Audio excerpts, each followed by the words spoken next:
are Tracy Brown and Jennifer Alberti, and we are the co-founders of the Women Writing Intentionally Collective. And today we are joined by one of our incredible authors from the Wounded Women series, the beautiful Teresa Fox. And she is here to help explain to you guys why she said yes to joining us for Betrayed and Burned, because she's writing chapters in both, and a little bit about the stories that she has to share with us. So thank you so much for being here with us today, Teresa. I would love it if you would just introduce yourself a little and let everybody know what it is that you do and how you help people. Yeah, sure. Hi, thank you for having me. This is a really beautiful experience to be involved in. I'm a mental health and addictive behaviour clinician, so I support people through the exploration of practices and strategies to live their best life. I hold space and listen and support change. So allowing them to actually step in and have a voice, because I find people don't always have a voice in their journey, especially when it comes to mental health. And I've created a space that's like a fusion. It's a holistic wellness space that incorporates multimodality energy healing with some meditation, mindfulness, trauma-sensitive yoga. So it's quite a holistic view on taking care of your health, from that spiritual place. I think we forget to take from that emotional and spiritual place, and everyone wants to, coming from a nursing background, throw a medication at something. And through the use of these tools and mindset coaching, I've created a space where I help women step into that without relying on that medical model of practice that happens a lot, when we go into the health system. So, I want to come from that holistic wellness space and provide people a journey. Like, that's what our life is about. It's a journey to step into that. Oh, I love that. I think so many of the things that you just touched on there are really important, but I love that one of the things that you also bring to the table is, because you are a nurse, you actually understand the Western medicine side of things, as well as then bringing in those holistic modalities to really help people have a well-informed, fully rounded healthcare and wellness experience. Yeah, and I just like to, my biggest goal is to inspire action, through intention with people, and to give them a voice in their journey, because I feel like there's a lot of journeys that have within the health system, the voice is sort of put out, like, this is what you do, this is what you need to do. Well, where's their voice in that? I'm an advocate for their journey, whatever that looks like for them. Teresa, was there something with your background in nursing, was there something that made you feel as though that this was something that you needed to bring to the world? Because what you're mentioning right now is how, people that enter the healthcare system, they don't feel heard. Was there a specific event or a situation or something that came about that made you feel that you needed to do this particular thing? Well, yes, definitely. So when I started my nursing, I wasn't actually a mental health or addictive behaviour clinician initially. So I started out as a surgical nurse, and I fell into mental health. But that was my journey. And so my passion is rural and remote nursing. So I work a lot with Indigenous communities, and it's very much a different world when you're a sole clinician in a remote community. And there's this big correlation between what Western medicine sees as a mental health condition, which is where's the asking of the questions, what part of this is part of your storytelling and your dream time. And I suppose that's where I really connected with the storytelling of a journey. Yeah. Wow. That's awesome. I didn't know that about you, about the rural and helping the Indigenous. And I mean, that's like very different. And I can see how, I mean, experience with Western medicine and, you know, with my parents and whatnot. And what you said really struck me, because how they don't feel heard. You know, that's a major, major thing. And, you know, my mom currently is going through some health challenges, and they're not 100% sure how to help her. And she's just kind of being shuffled along and not being heard. So what you're saying is, it, like, personally, I feel that. And what you are doing, we need more of.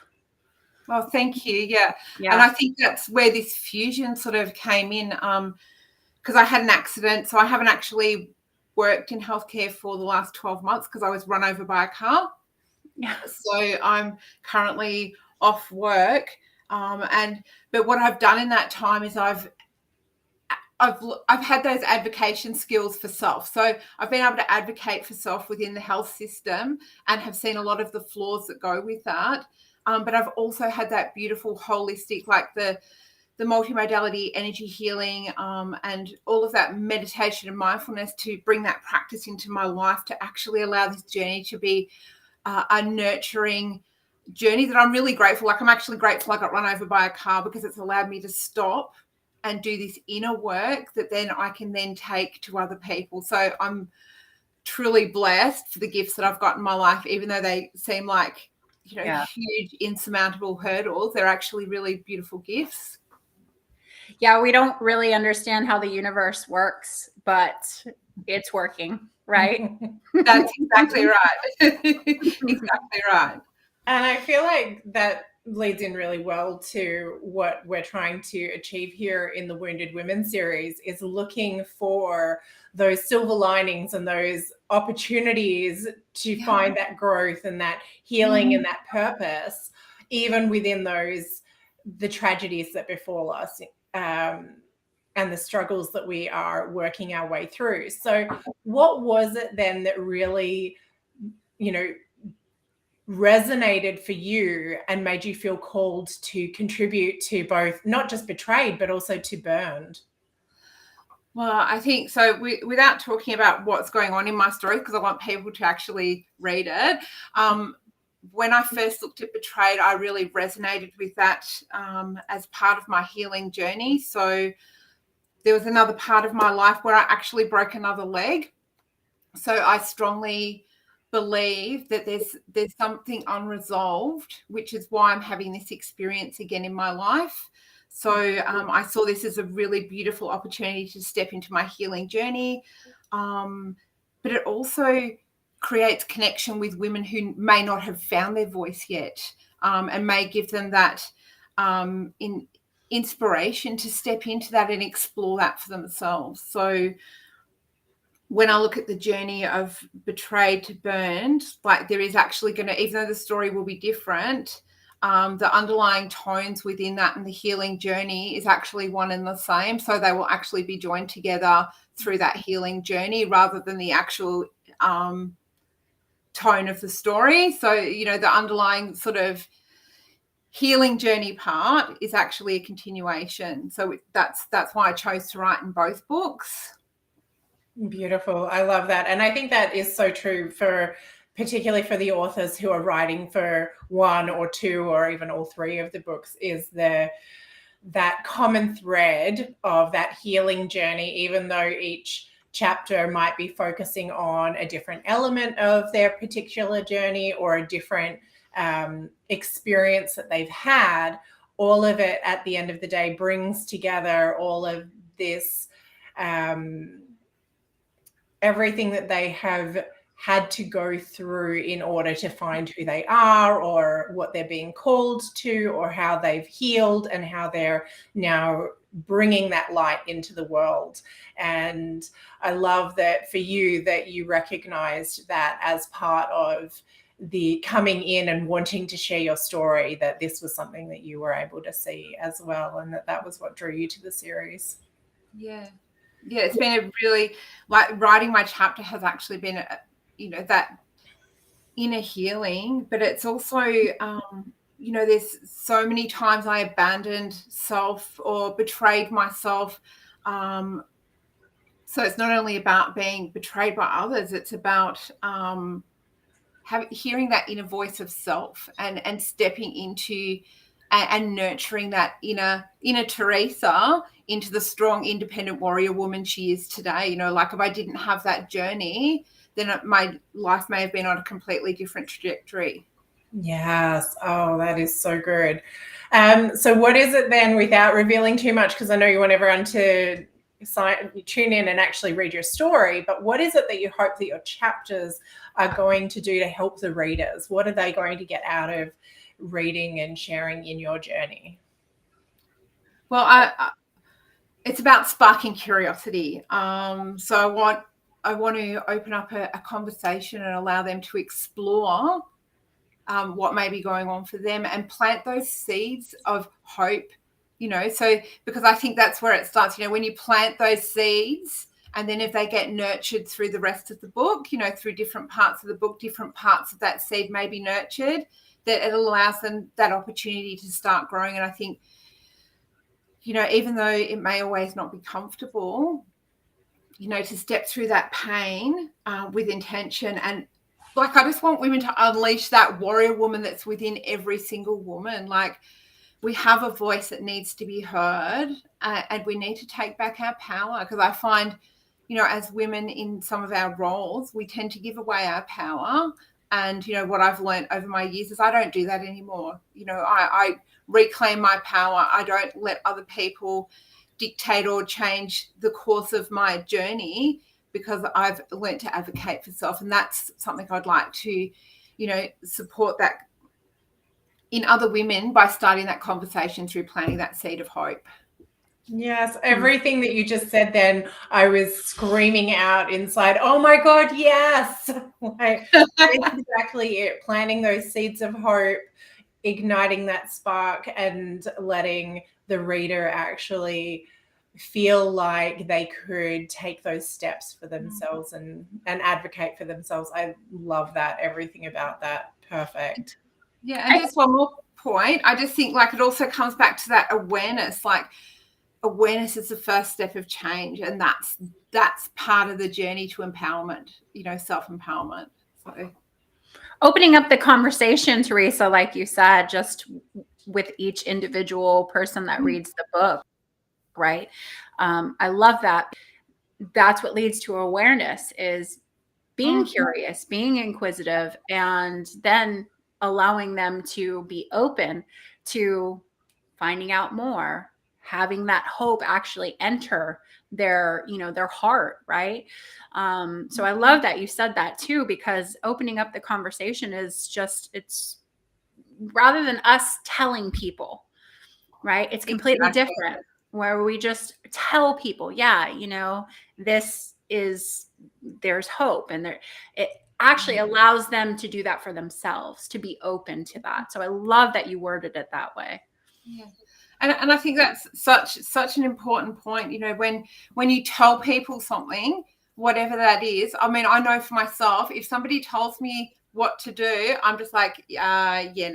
Yeah. Like, there's that instant part of me that's already created a block. So therefore, I'm not curious. I'm not open to creating new possibilities, because I've already created a block, because I feel like somebody's telling me they're not opening a dialogue that's holding space and that communication. So I think that's a really important point, is having that open dialogue to create that space for them to have that journey.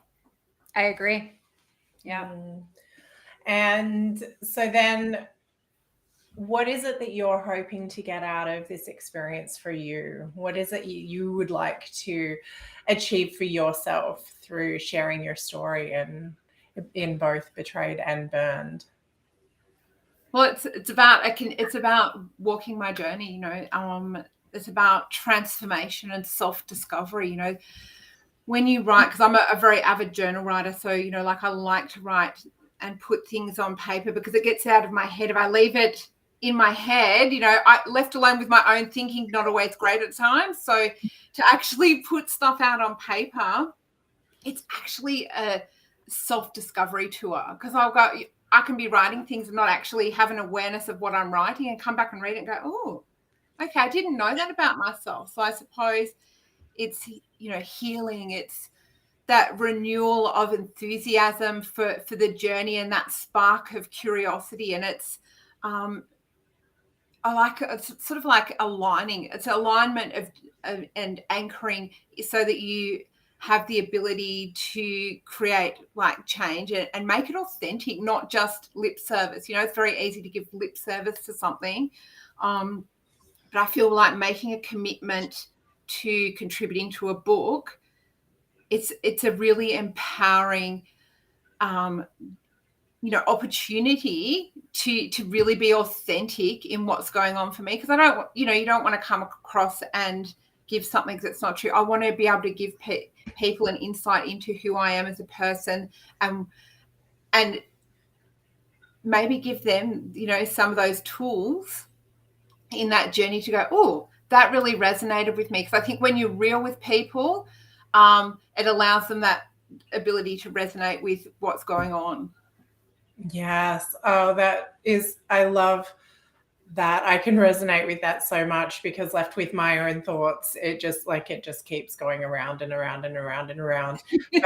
But, but what you're saying about when you actually get it out, when you write it down and go away and then come back to it later, sometimes you're like, oh my goodness, I can't believe I wrote that. Or I can't believe that, because you either don't remember it, or the way that you worded it was in such a way that when you come back to it, you glean nuggets of gold from the things that you've already written that you had not consciously integrated, I guess. And it gives you that opportunity to come back and consciously look at what you've said and how you've felt and what you've done, and then intentionally reintegrate it into who you are, and embrace that authenticity, exactly what you said, that self-discovery.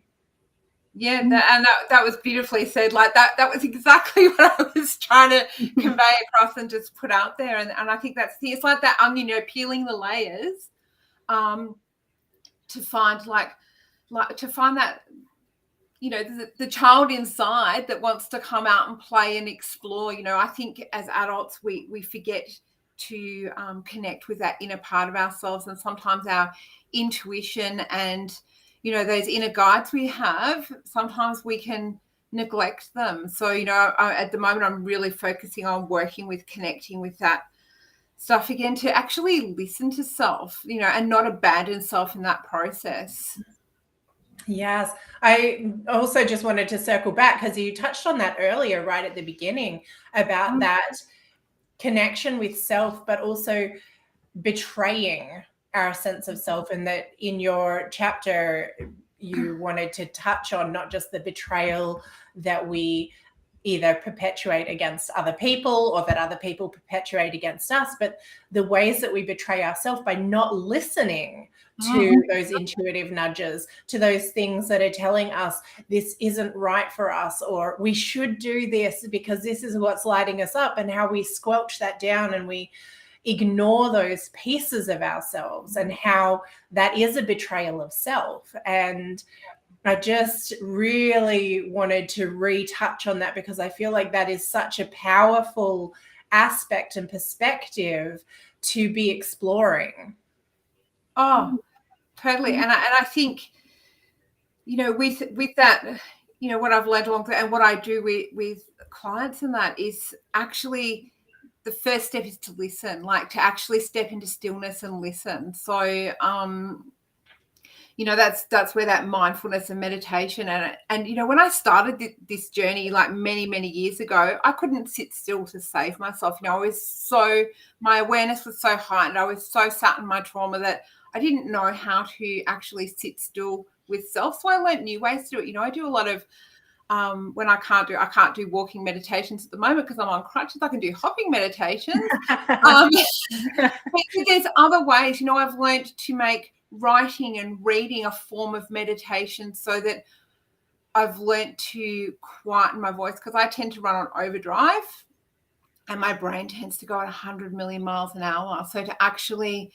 breathe and slow that process down means that I have the opportunity to hear that little voice rather than actually gloss over it and neglect it. And, in the past I have, not listened to that inner voice, and it has put me in some really, some situations that I'm really lucky to be here. My journey has not always been one of rainbows and lollipops. It has been quite an arduous, hard, dark journey where at times I've gone, I don't know that I'm going to make it. But I sit here, I've always had that inner strength, and I knew that. And that's the warrior woman that I brought out, and that's the warrior woman I want other women to connect with, because she's in there. She's always been in there. We were born with her. Sometimes we just forget she's there.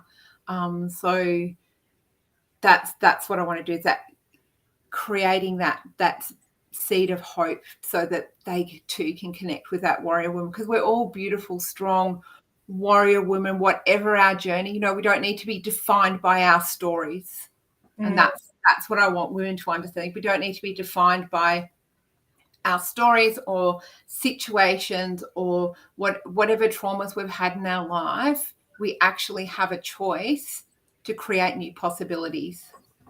Yes, so true. We have, somebody else touched on that about having the choice to allow our experiences to either make us the victim or to choose how we're going to transform those experiences into part of our strength and part of the, it is part of our story, but how are we going to use that, and how are we going to leverage that as we move forward in a positive way?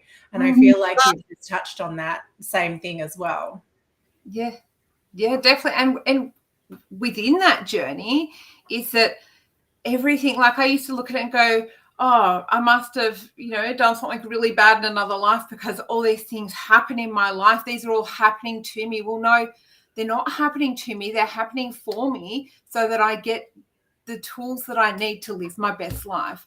And when I changed how I looked at that and stepped out of that victim mode, oh, everything's happening to me, poor me, it's like that saying in, like when people are alcoholics, pour me another drink, it's very much we step into that victim mode. And, to step into that, well, actually, I chose a journey in life, unbeknownst to me. And, within that, life is happening for me to lead me to exactly where I need to be. And if I follow that path, my journey is going to be beyond my wildest dreams, whatever that looks like. I don't have to imagine what that looks like, because I just know in my heart that my journey, with all its hardships, is going to be beyond my wildest dreams. So beautiful. So speaking of journeys, what part of this journey, of this writing journey, are you the most excited to experience? Well, I think, as this is like my first experience of contributing to a book, it's connection with other women. Like, I think that's something that, because going to an all-girls school, women can be quite nasty at times. So I think this is a really beautiful opportunity. And that's something that I've carried through from my childhood. I have reservations about having women in my life, and I have a very small, very group of strong, beautiful women in my life that I trust implicitly. So what I think this allows me to step outside of that network and explore through this collaboration with other women, like when we have the writers' circles, that you're being vulnerable, writing your story in the presence of other women, and then having those conversations, after we're writing. And I just think what a beautiful way to connect with women that I wouldn't otherwise have connected with. So it expands that beautiful heart circle that I've got in a very different way than how I would expand it if I didn't take this journey. Yeah. Teresa, you're pointing out that I don't think that Tracy and I I'm not even going to pretend, we didn't realize all the different layers of this, not only this particular book, but the series in general. We didn't realize how many different layers there were to it. And originally, when we created Betrayed, we did so thinking, that we were going to tell, bring together women that were going to tell stories about sister wounds.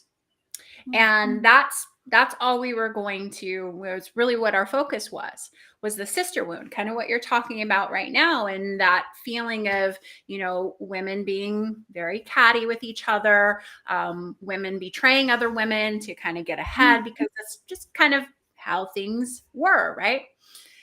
And then the project started evolving a little bit. And then we really started to realize that betrayed was not just about one woman doing it to another. It was the betrayal that we took on, that we did to ourselves. It was betrayal that maybe we did to other women. And now we look back and we realize what we were doing and why.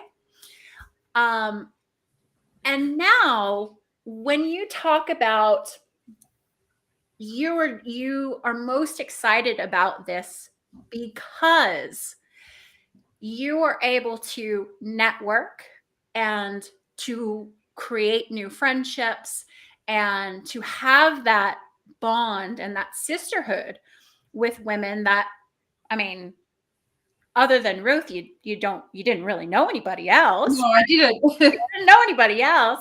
So it's now that layer too, that we weren't really even thinking about that when we created it.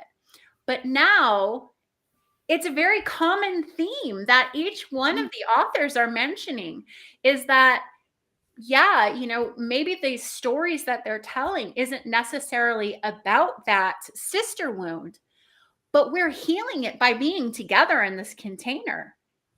Exactly. And that's exactly what I felt, is that, we've been able to step into this, and you have to come into it with some vulnerability. We're writing a story that obviously has affected us and is part of our wounds.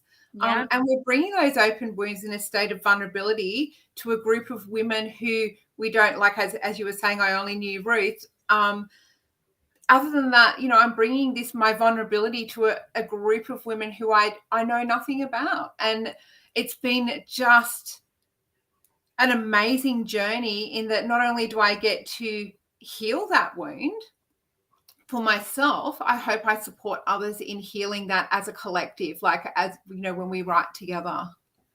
Yeah, I think that's actually been one of my favorite parts too, is as we've come together in the writers' circles, as we've done the author calls, as each of the authors have had opportunities, through the interviews, not just by recording the interviews, but each of you watching each other's interviews and getting to know each other in different ways, learn more about each other. That what seems to keep coming up and keep coming through is this sense of sisterhood and the bonding and the support that is coming through when each author has expressed their fears or their vulnerabilities or their difficulties or what they've been struggling with when it comes to articulating their story, or feeling resistance to sharing certain parts of their story, or being afraid of how it's going to be perceived or whatnot. That what has ended up happening is that the rest of the circle of women have banded together to provide that safety net and say, you're going to be okay. I've struggled with the same thing. This is how I coped with it, or this was what I did. Or if you need to reach out and talk to somebody, my inbox is always open. I know that some of the girls who've had similar experiences with certain things have also connected outside of the calls, because they have wanted to further that support in a different kind of way through some of the traumas that have been coming up. Even some of the authors sharing their chapters before submitting them, where they're like, can somebody take a look? Somebody who doesn't know my story or doesn't know me, can I get some independent feedback? And that for me has really been one of my favorite parts of this whole process, is watching each of you blossom and come together and support each other and us, like that we all get to, hold hands and really create that change, starting here as we are crafting and creating our chapters before we even put this book out into the world, because I know that once we do put these stories out into the world, it will actually then create that tidal wave of change as well for the women who then read the stories. And as you said earlier, then plant their own seeds of hope and start their own healing journeys, knowing that they too can step into our circle as well, that they are supported by each and every one of the authors, whether they actually physically reach out for help and support to, speak to and connect with an author, or whether it's just that they feel that blanket, they feel that sense of connection, and they feel that level of support or those layers as they are stepping through their journey. And it, like Jenny said, we had this idea for what we wanted to create, and we knew that it was going to be powerful when we decided that this was something we wanted to pursue, but we could never have imagined just the depth and the, like, how holistic the experience was going to be. Yeah, no, and I think that's that thing, like that, creating circle, a safe space for women. Like I look at that, and I do that with my friends. Like looking at moon cycles and things like that. So with my close friends, I already do that sort of women's circle sort of with them, but to expand that and go, well, I've got all these beautiful, amazing gifts and tools that I've worked really hard on, to actually expand that and offer it to women that I don't actually know, and invite them in to have a healing journey and allow them to be vulnerable and create that space for them to start growing, and I think until, to have that ripple effect, like I see this having this ripple effect, out into the world of women, and each time we reach and touch someone else or spark that seed of hope, they too then can go on their own journey and spark that seed of hope in someone else. So it's having that ripple effect of not only us supporting other women, but them in turn supporting other women. Yeah, absolutely. So for anybody who might be watching the interview who would like to find out more about you and your holistic wellness practice and how they can get in touch, where can they find you online, Teresa? So I've got a Facebook, so Foxy Holistic Wellness. That's the name of my group because my last name's Fox. So, yeah, that's on Facebook. I'm also on Instagram.